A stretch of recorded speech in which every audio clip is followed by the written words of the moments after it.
हाँ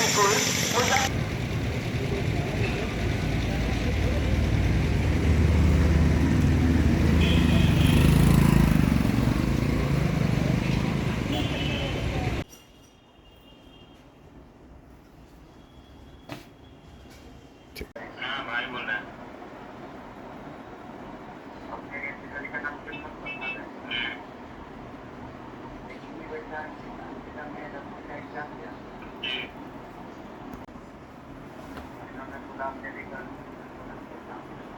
हाँ हाँ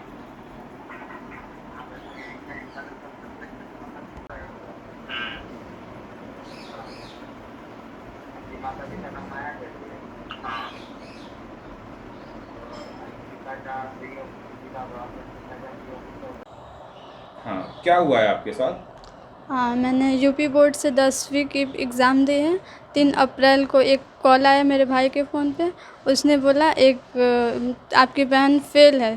तो भैया ने पूछा किस सब्जेक्ट में फ़ेल है? तो उसने पूछा उसने बोला मैथमेटिक्स में। तो मैंने तो मैथमेटिक्स लिया ही नहीं है, होम साइंस लिया है। तो फिर भैया बोले कौन सा सब्जेक्ट में? तो थोड़ी देर रुका, फिर बोला साइंस में। फिर भैया बोले तो क्या करना पड़ेगा? तो उसने बोल रहा है अगर फेल वाला मार्क्स हटाकर पासिंग मार्क चाहिए तो 50,000 रुपये ट्रांसफ़र करवा दें, नहीं तो फेल वाला नंबर जो है हटवा कर पासिंग मार्क डलवा देंगे।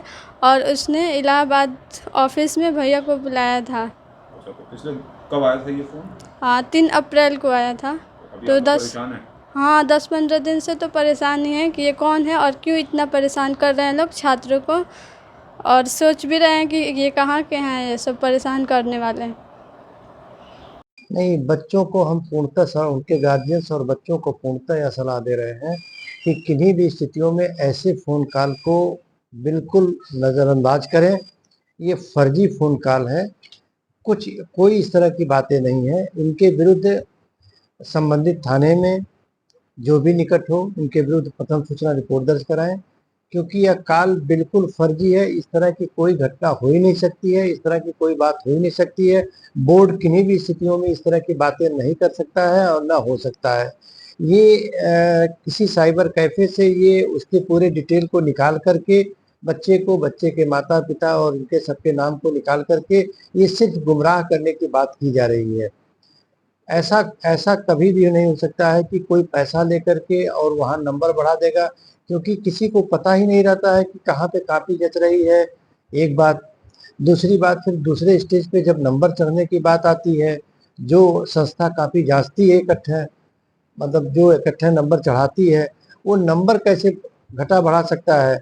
सारे रिकॉर्ड कई स्तर पे होते हैं, तो ऐसा हो ही नहीं सकता है। ये सिर्फ गुमराह करके बच्चों को और पैसा वसूलने का एक ठगी का एक सिस्टम है। ये ठगी करने का कोई प्रयास कर रहा है। इनके विरुद्ध प्रथम सूचना रिपोर्ट दर्ज कराई जाए और अगर ऐसी कोई बात हो तो लिखित रूप में हमारे यहाँ भी दिया जाए। इस कार्यालय से भी प्रथम सूचना रिपोर्ट इनके विरुद्ध दर्ज कराई जाएगी। क्या पहले भी इस तरीके का मामला संज्ञान में आया था? नहीं, इसके पहले भी संज्ञान में आया था कि तो बीच में बिल्कुल बंद हो गया। इस नाते हम लोग जो है पत्राचार तो किए कि किसी भी हालत में इस तरह की गतिविधियां कोई अगर होती है तो उसके विरुद्ध प्रथम सूचना रिपोर्ट दर्ज कराई जाए, किंतु कोई संज्ञान में, कोई लिखित रूप में कोई इस तरह की बातें हमारे पास नहीं आई। अन्यथा की स्थिति में हम स्वयं प्रथम सूचना रिपोर्ट दर्ज कराते हैं इनके खिलाफ। तो अब पुनः संज्ञानित हो रहा है। अब ये संज्ञान में अभी आया है, जैसा कि अभी एक आध लोगों ने फोन पर सुनाया कि इस तरह की बातें की जा रही हैं, तो इनके विरुद्ध निश्चित रूप से इनके विरुद्ध ऊपर भी संज्ञान में देते हुए इनके विरुद्ध कार्रवाई की जाएगी। धन्यवाद।